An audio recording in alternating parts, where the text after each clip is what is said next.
Hi guys, welcome to my channel. In this video, we are going to see about some pictures, and after seeing the pictures, we have to identify what picture it is. So without delay, we can move into video.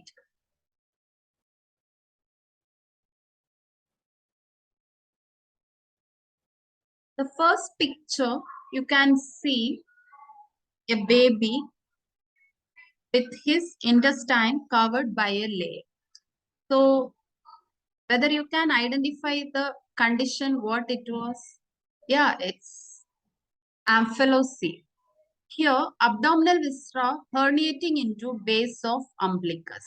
In this condition, since the umbilicus is outside, intestinal contents is outside the abdomen by covering a layer, it is known as amphilosis. Next picture, here the intestines are outside, but here it is not covered with any layer or outer membrane. So it's nothing but gastroschisis. Here, no covering membrane is present, but there could be fibrous matter. So, this condition is known as gastroschisis. Next picture. Here, there is abnormalities in the esophagus as well as the trachea. So here the upper part of the esophagus, it has blind end. So it is known as esophageal atresia. And the lower part of the esophagus, it is connected with trachea. Hence it is known as tracheoesophageal fistula. Next question number 4. Here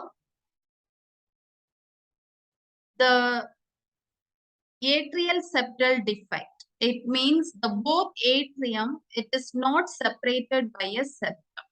So here the right atrium and the left atrium, there is an opening in between so that the blood passes from the left atrium to the right atrium. Hence, this condition is known as atrial septal defect. Next image.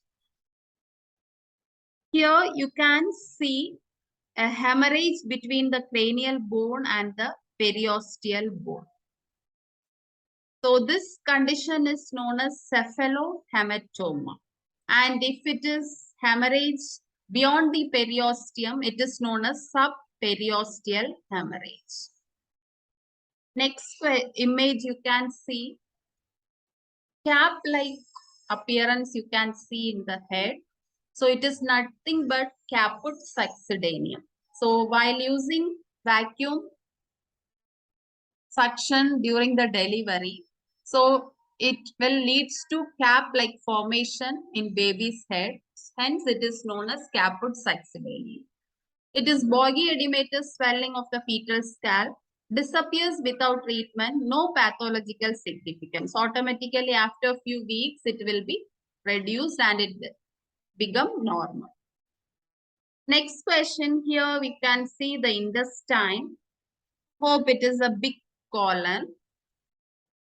So here the ganglion cells are present and in the swollen area there is no ganglion cell. Hence it is affected by Hirschsprung disease. It is otherwise known as megacolon. Next question. Here you can see a thickened muscle as well as narrow opening between stomach and the duodenum. So hope you all guess this condition. It is nothing but pyloric stenosis. Here,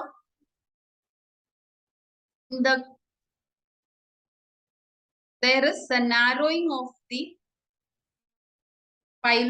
pylorus region is present. Hence, it is known as pyloric stenosis.